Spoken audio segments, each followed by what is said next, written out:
បាទសួស្តីបងប្អូនទាំងអស់គ្នាបាទជាពលករធ្វើការនៅប្រទេសថៃនេះបាទគឺជាទស្សនវិជ្ជាមេឃភ្លៀងបងប្អូនមិនថាមេឃភ្លៀងមិនថាមេឃក្តៅមិនថាមេឃត្រជាក់ទេបងប្អូនជាពលករធ្វើការនៅថៃច្បាស់ជាដឹងហើយបាទគឺប្រកាសជាទៅធ្វើការងារឲ្យគេហើយគឺដងស្ទឹងពើមេឃភ្លៀងឡើងទឹកវារៀងឡើងមកហើយនេះដងផ្លូវខ្ញុំកំពុងដើរទៅកន្លែងចាំឡានពេលនេះកន្លែងតាមដងផ្លូវដើរកន្លែងចាំឡានហើយយើងមកដល់កន្លែងនំយើងមកទិញនំហូបសិនដើម្បីទទួលអាហារសម្រន់ពើព្រឹកព្រលឹមនេះគេហៅនំគក់នៅខ្មែរគេហៅនំគក់នៅថៃនេះគេហៅនំចាហ្វៃទិញ20 បាតមកបងប្អូនទិញ20 បាតមកដើម្បីហូបអាហារពើព្រឹកឥឡូវយើងដើរទៅកន្លែងចាំឡានសិនពើព្រឹកព្រលឹមនេះអានេះមានពើព្រឹកទេបងប្អូនពេលល្ងាចមេឃល្បាក់ម៉ោង6ម៉ោង7ល្ងាចម៉ោង5ម៉ោង6ល្ងាចពេលល្ងាចពេលរាត្រីនេះហើយនេះខ្ញុំកំពុងតែឈរចាំឡានក្រុងឡានអីគេមកយកយើងតែសម្រាប់ឡានខ្ញុំមិនមានឡានក្រុងទេគឺឡានធម្មតាឡានទ្រុងធម្មតាធុងរឿងវែងខ្ញុំលើថាជា20-30 នាក់ហ្នឹងនេះសងធាវបងប្អូនសងធាវគឺជិះបើឡើងឡានណាតន់យើងជិះសងធាវទៅ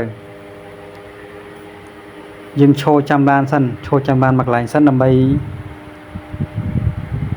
ឡានយើងមកដោយសារយើងឥឡូវនៅបាំងភ្លៀងដោយសារមេឃភ្លៀងអញ្ចឹងយើងនៅទទួលបាត់ភ្លៀងសិននិយាយថាយើងមិនឆាប់ដូចគេអញ្ចឹងឥឡូវយើងដើរទៅមុខលេខចាំឡាននៅមុខហ្មងទៅ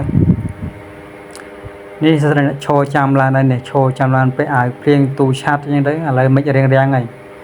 មិនរៀងឥឡូវយើងដើរទៅចាំបងប្អូនចូលមើលវីដេអូទស្សនាហើយកុំភ្លេចជួយចុច like ចុច share ផងបាទបន្ទាប់ពីដើរទៅរកកន្លែងឈរដែលចាំឡានហើយបងប្អូនឈរចាំឡានមកយកយើងទៅធ្វើការនៅរោងចក្រដែលយើងធ្វើរាល់ថ្ងៃហ្នឹងបន្តមកទៀតមានឡានក្រុងតូចមួយនេះឡានតូចមួយយកមកយកអ្នករោងចក្រគេទៅយើង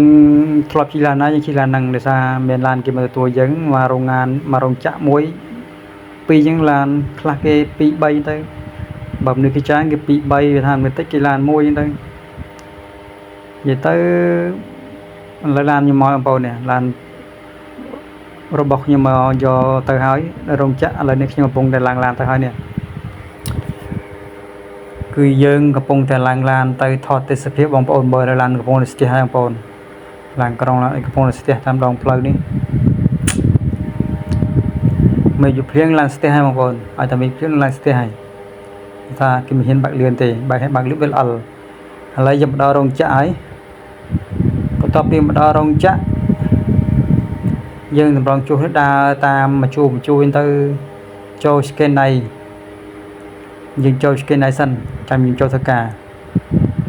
បើយើង scan ដៃរួចហើយយើងចូលធ្វើការបើយើងមិនទាន់ scan ទេយើងភ្លេច scan គឺយើងធ្វើការមិនបានលុយទេគេមិនបើកលុយយើងទេគេភ្លេចថាយើងមិនមកធ្វើការគេដាក់ការងារអញ្ចឹងដាច់បៀកាយ៉ានណាដាច់លុយពិសេសយើងធ្វើការងារឈប់ណាយល់បាន scan ដៃជាប់ឥឡូវនេះកំពុងតែដើររកកន្លែងអង្គុយនៅតុម្ដងមកបងប្អូនឥឡូវនេះទូគាត់ខារ៉ាបាវគាត់ភេរជ្ជៈអីផឹកនេះបានតាមចិត្តនេះគាត់បានតាមចិត្តឥឡូវនេះដើម្បីចូលធ្វើការបងប្អូនដើម្បីចូលធ្វើការហើយនេះវើកញ្ចក់នេះបងប្អូនចាប់ទីកញ្ចក់មកឆ្វាច់នេះវើកញ្ចក់នេះ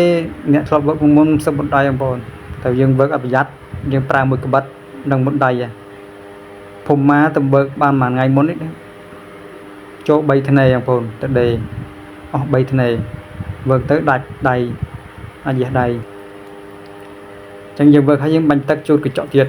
ហើយយើងវើកមកកន្លែងទៀតនិយាយទៅយើងវើកនេះតលះបើយើងមិនលះទេនៅខាងក្រោយចាប់មកនោះម៉ាស៊ីនវាចាប់មកដល់ពេលវាចាប់មកយើងវើកអត់ទាន់គឺងានតាក់មកនោះងានក្រោយនោះ ឥឡូវនេះយើងដល់ម៉ោងចេញពីធ្វើការព្រលឹមចេញហើយបើព្រឹកម៉ោង8យើងចេញធ្វើការឥឡូវនេះយើងក៏ដើរទៅរកកន្លែងឡានអង្គុយដើរចេញក្រៅពីរោងចក្រដើម្បីទៅឆ្ពោះទៅឡានយើងនាងបងប្អូនបើព្រឹកព្រលឹមយើងចេញពីធ្វើការពលករធ្វើការនៅប្រទេសថៃគឺមានប៉ុណ្្នឹងឯងបងប្អូនស៊ូបងប្អូនកុំភ្លេចចូលមើលវីដេអូនេះកុំភ្លេចចុច like ផងបាទពលករស្រុកថៃដូចគ្នាបងប្អូនស៊ូបងប្អូនតនិចវីសាតនិចប៉ាសពតយើងនៅតធ្វើការងារតទៀតទៅសម្រាប់ខ្ញុំដាច់ប៉ាសពតហើយខ្ញុំចេះទៅផ្ទះហើយស៊ូបងប្អូនអមអូធ្វើការដើម្បីលុយបងប្អូនស៊ូបាយបាយ